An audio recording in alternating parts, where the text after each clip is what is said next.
Hey, it's Dr. Lakeisha Watson, epidemiologist and data storyteller, translating data into public health insights for Black women. Welcome back to Epi Fridays. All right, so today we're talking about something a lot of people are feeling right now as the weather shifts, and that is seasonal allergies. And me, I'm people. Okay, y'all here? It's all up in here. All right. So we're talking about seasonal allergies because allergies aren't just about pollen floating around in the air. They're about how our bodies respond to the environments we're living in. And when the seasons change, the environments around us shifts too. The plants, the air, the temperature, all of which can shape how our bodies react. So let's get into it. Most seasonal allergies are triggered by pollen, right? So tiny particles released by trees, grasses, and weeds as plants reproduce. And when pollen enters the body, some immune systems treat it like a threat. So the body releases chemicals like histamine, which leads to the symptoms many of us know immediately: sneezing, congestion, itchy eyes, all of which you can probably see in here in me right now. Literally, right now. But here's what's been changing. Warmer temperatures are causing plants to produce more pollen and for longer periods of time. And research shows that pollen seasons in parts of the US are now several weeks longer than they were just a few decades ago. So if it feels like allergy season starts earlier and drags on a little longer than you remember, that's not just your imagination. The conditions around us are shifting.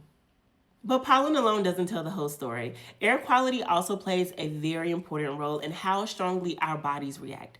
Air pollution can irritate the lungs and airways, which makes the immune system more sensitive. And when pollen mixes with polluted air, allergy symptoms can become more intense and harder to manage. And this is where environments really matter. Many Black communities are more likely to be located near highways, industrial zones, or areas with higher levels of air pollution. That means the air people are breathing can already be putting stress on the respiratory system before pollen even enters the picture. So for some people, it's not just pollen in the air, it's pollen layered on top of everything else already there. And allergies don't always stay allergies, right? So they can worsen asthma, affect breathing, disrupt sleep, increase inflammation. And if you've ever dealt with allergies so bad that you wake up congested, or you're feeling drained all day, or you have sinus pressure, and I'm talking about myself here, that is our bodies dealing with ongoing irritation in the respiratory system. So something that may seem small, like seasonal allergies, can quietly affect how we feel day to day. There's also a history behind how allergies have been talked about.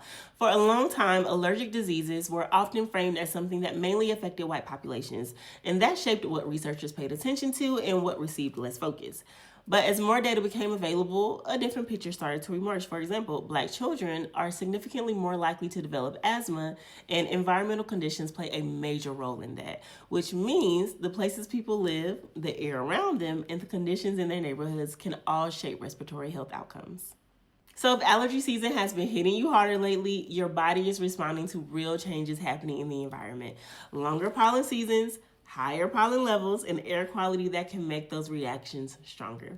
When you know people start experiencing the same symptoms at the same time, it usually tells us something about what's happening in the world around us. And right now, it is telling us that allergy season is here and she ain't going nowhere. So if y'all can just help me out in the comments, you put down any allergy remedies that you may have. Help me, y'all, because I'm struggling. Okay, so that is it for this week's Epi Fridays. I will see y'all next week. Hopefully I'm feeling a lot better, but we'll see. But until then, bye.